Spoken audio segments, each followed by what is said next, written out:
Votre enfant n'est pas capable de se connecter à son compte Google sur un navigateur Chrome? Voici comment régler la situation.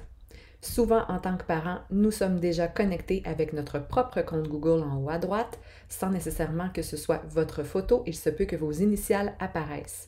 Si c'est le cas, vous devez, dans un premier temps, vous déconnecter complètement.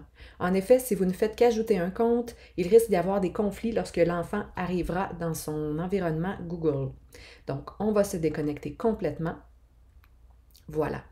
Maintenant, ici en haut à droite, puisque je suis sur Chrome, on voit que mon navigateur Chrome est en pause. C'est normal, c'est que j'ai déconnecté mon compte et donc le navigateur est également en pause. C'est ce qu'on souhaite.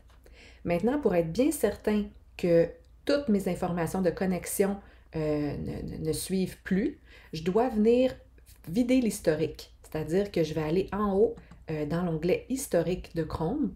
Je vais aller cliquer sur afficher l'historique complet juste en bas. Et à gauche, je vais cliquer sur effacer les données de navigation. Et là, tout devrait être coché et ça devrait être la période, toutes les périodes données. Parfait. Donc, j'efface les données. Ça efface seulement, dans le fond, les traces de mon compte Google pour les liens sur lesquels j'aurais cliqué, etc. Alors là, je suis en train de m'assurer que mon ordinateur, mon navigateur Chrome, il ne se souviendra plus du tout de toutes mes informations et comme ça, mon enfant va pouvoir bien se connecter. Voilà, c'est fait. Maintenant, je peux fermer cet onglet-ci. Et si j'ouvre un nouvel onglet, vous voyez en haut à droite, j'ai plus de bouton connexion. Donc là, mon enfant pourra aller soit passer par son BV ou encore, passer par le bouton connexion en haut à droite pour se connecter à Google. Et ça va fonctionner. Donc, si mon enfant va se connecter à Google maintenant,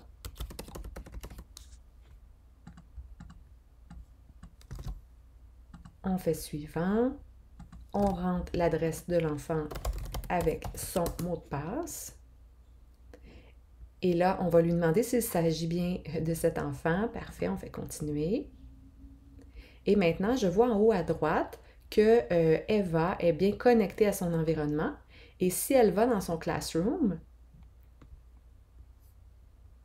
et qu'elle ouvre, peu importe un cours, eh bien, dans ses travaux et devoirs, alors ça va vraiment être ses choses à elle. Si elle va dans son Drive, ça va vraiment être son environnement avec ses propres fichiers. Ce ne sera pas le mien. Parce que souvent, on pense que l'enfant est connecté, mais quand on arrive dans une autre fenêtre, on se rend compte que ce sont nos informations à nous qui apparaissent. Donc là, en effectuant ces deux étapes-là, donc dans un premier temps, en faisant en sorte que Eva ici comme parent, je m'étais complètement déconnectée et j'ai aussi été vider l'historique. Donc, j'ai été l'afficher puis je l'ai vidé. Ça fait en sorte vraiment que je peux me connecter à un nouveau compte et que tout fonctionne. On s'habitue rapidement à se déconnecter complètement, donc, et à aller vider l'historique ici. Hop, effacer les données de navigation. Vous avez vu, ça prend 10 secondes. Donc, voilà, c'est fait. J'espère que ça va vous être utile.